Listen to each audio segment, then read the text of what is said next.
Olá, tudo bem?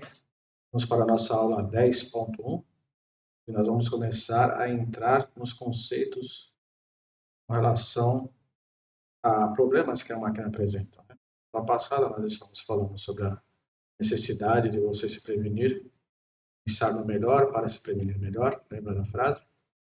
Ao qual o técnico ele é feito de observações, onde é muito importante que ele seja detalhista, né? Então, nós temos aqui o gráfico onde ele identifica o desempenho do equipamento relacionado com o tempo, o ciclo de vida. É isso? E nós temos aí, basicamente, três fases, onde você tem o funcionamento normal do equipamento, que é onde você tende a manter o máximo possível dessa longevidade dentro do normal, o qual representa uma funcionalidade com qualidade e segurança. A gente falou bastante sobre isso. Onde nós temos o defeito, e de acordo com a degradação do equipamento, isso é normal. Imagina lá que a gente conversou sobre a analogia das máquinas com o corpo humano. Com o passar do tempo, o nosso corpo ele se degrada, ele oxida, ele sofre com a intervenção do ar, ele sofre com a intervenção da gravidade, ele acaba se degradando, ele acaba envelhecendo. Com isso começam a aparecer alguns defeitos.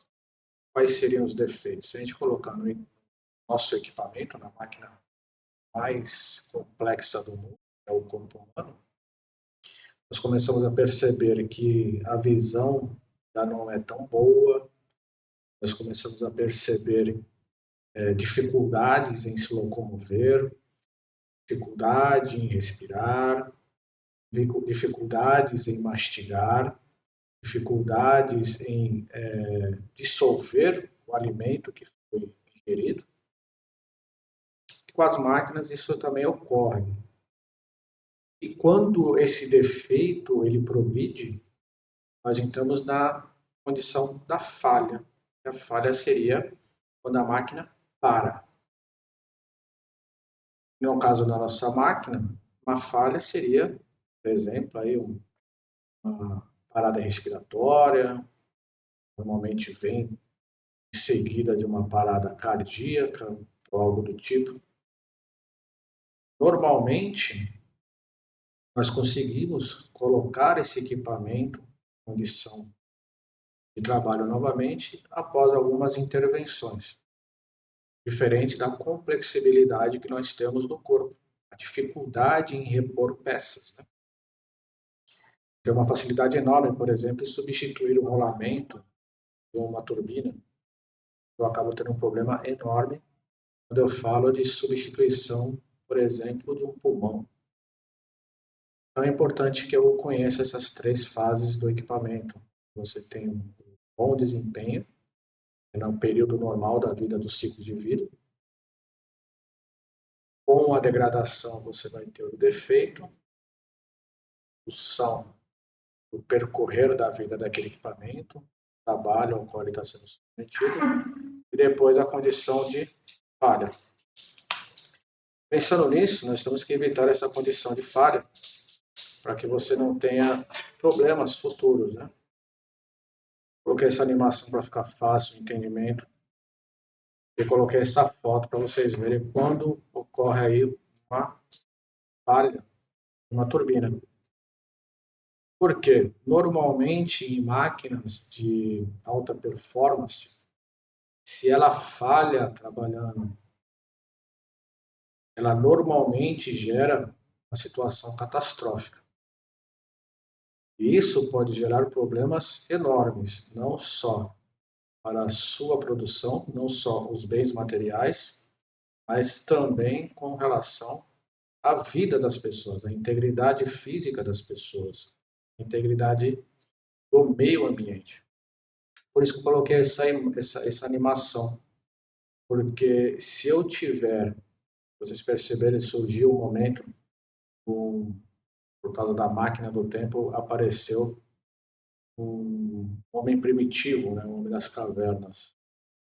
E isso para nós simboliza colocar pessoas sem devido treinamento, sem o conhecimento técnico necessário para conseguir realizar aquela atividade de manutenção. E quando você tem pessoas despreparadas para realizar aquela atividade, todos que estão ao seu redor estão expostos a uma condição insegura e pode gerar uma condição catastrófica por condições de mau uso ao conhecimento ou não ter o conhecimento adequado para realizar uma manutenção necessária. Então, é importante que todos que fazem parte daquela equipe, todos que estão ao redor daquela condição de trabalho, todos da sua empresa tenham aí conhecimento básico necessário para conseguir realizar as condições, as atividades em condições seguras e evitar esse tipo de catástrofe. Tudo bem? E como é que eu faço isso? Começo a fazer inspeções, né? Vou tentar entender o que seria inspeção. Nós temos a inspeção, que é o ato de olhar, vistoriar, fazer exames minuciosos. Então, eu peguei esse contexto de um dicionário online, vou colocar até para vocês aí qual que é o site, para vocês entenderem o que seria inspeção baseado no dicionário. Nós temos aí, dentro de outros contextos que eu vou mostrar para vocês, umas definições diferentes. E é importante que essa inspeção, nós temos aí algumas inspeções, por exemplo, sensitivas, aonde você não tem nenhum tipo de intervenção no equipamento, dependendo da situação. A gente vai ver algumas situações específicas. E aonde eu tenho a necessidade de intervir. Quando a gente fala de intervir, é parar, né? Eu vou ter que parar para fazer a inspeção. Normalmente, as inspeções nós chamamos de ensaios, que podem ser ensaios destrutivos, ensaios não destrutivos. O pessoal chama, de acordo com a norma, nós colocamos aí o termo END, que são os ensaios destrutivos, e os NENDs, né? Que são os ensaios não destrutivos, que não finalizam ou não danificam a sua peça, seu componente, seu elemento de máquina, enfim. Esses ensaios, eles podem ser realizados no que a gente chama de protótipo, né, ou a peça final. Então, por exemplo, o que seria aí um protótipo ou uma amostra? Normalmente na peça final a gente não faz esses ensaios destrutivos. Mas os ensaios destrutivos normalmente nós fazemos em protótipos ou amostras. A amostra, vou colocar a seguinte condição. Vou pegar a confecção de um tênis. Sabemos que o tênis é um produto padronizado. E eu quero saber se aquele material que eu vou utilizar na confecção do tênis, ele vai suportar as condições adversas ao qual ele vai ser submetido. Então, por exemplo, eu vou pegar lá um material que vai ser utilizado no solado, e eu quero saber se aquele solado vai absorver bons impactos, se ele é resistente à umidade, à água, ou até mesmo algum tipo de solvente como cândida. Eu vou pegar uma parte daquele material e vou submeter ele a alguns ensaios, para verificar se ele vai conseguir atender às necessidades ao qual ele vai ser submetido. Bem?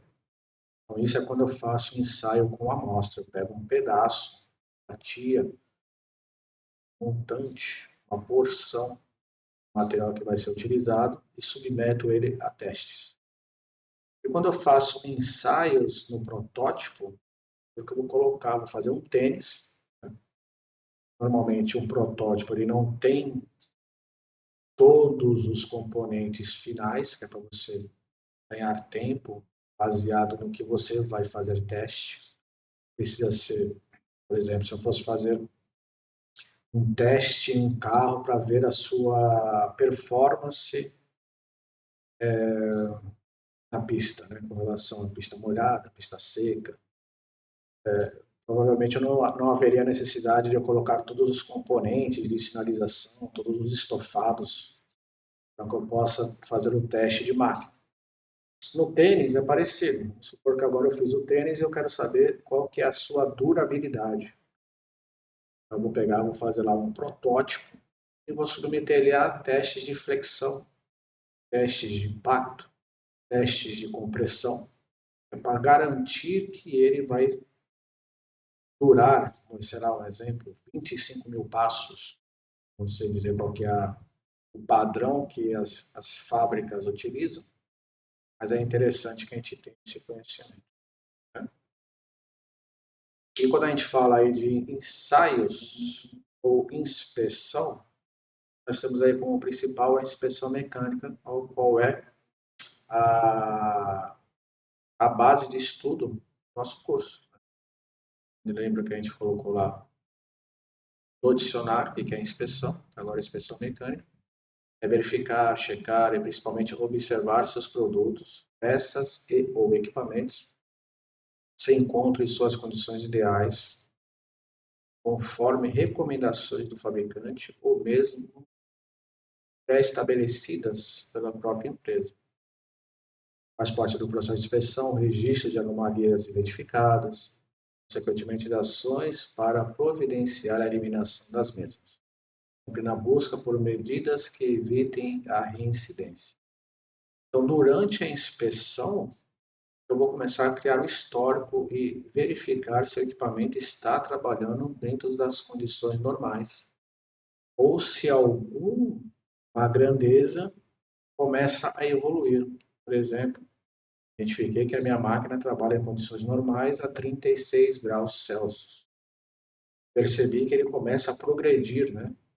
Peguei lá a mesma temperatura ambiente, peguei a mesma umidade, mesma condição de trabalho e percebi que a temperatura aumentou 2, 3 graus. Isso começou a ser crescente. Então quer dizer que eu tenho que começar a anotar essas condições para lá na frente começar a ter o histórico e saber qual ação a ser tomada. É importante, né? E quando nós falamos de inspeção, a primeira inspeção é a sensitiva. É quando nós utilizamos os nossos sentidos. Nós temos 5 sentidos, que é a visão, o paladar, o olfato, a audição e o tato. Vejam só, não é porque nós temos os 5 sentidos que nós vamos utilizar todos, até mesmo porque em algumas situações isso pode colocar-nos em situação de risco. Então é importante que a gente consiga colocar essa condição de forma segura. Então, quando eu vou fazer uma inspeção sensitiva, normalmente eu posso utilizar de forma segura, lógico, a visão, identificar as condições que o equipamento se encontra, se tem algum vazamento de óleo, se aquele equipamento apresenta algum tipo de fissura, alguma trinca, alguma peça solta. Eu posso utilizar o olfato. Quantas e quantas vezes vocês já não perceberam, por exemplo, a comida, esqueceu a comida lá no fogão e aquele cheiro da comida queimando, né? Então posso ter algum fator que o olfato consiga perceber, por exemplo, o motor, só sentir aquele cheiro característico do verniz queimando, que está trabalhando a uma temperatura acima do normal, um cheiro de óleo, identificando que o óleo está entrando em contato com alguma superfície quente. Não é recomendado, mas em algumas situações eu posso utilizar o tato ou uso a audição para identificar algum ruído, alguma vibração. Consigo identificar com esses dois sentidos, ou posso tocar no equipamento, que não é recomendado por causa da questão de descarga elétrica ou alta temperatura, mas eu posso me aproximar do equipamento, identificar se aquela máquina está muito quente através da radiação. Então, o primeiro tipo de inspeção é a sensitiva, que é quando nós utilizamos os nossos sentidos. E nós podemos utilizar alguns dispositivos que aguçem, que melhorem, que facilite a nossa condição, como uma lanterna, uma lupa, um estetoscópio, né? Então é importante que a gente consiga observar essas condições e, dentro dessas condições, o que eu estou procurando, o que eu posso encontrar. E baseado no que eu encontrei, como que eu vou cadastrar isso aí, como que eu vou anotar para eu ter o controle e saber qual é a ação que eu vou tomar. Ela está ficando meio longa, né? Mas mais a gente conversa, mais a gente quer aprender. Vou dar uma paradinha aqui para você tomar uma água, ir no banheiro, descontrair, fazer as suas anotações. Em seguida, damos continuidade à nossa próxima, tá bom? Vai lá que daqui a pouco estou de volta. Um abraço, tchau, tchau.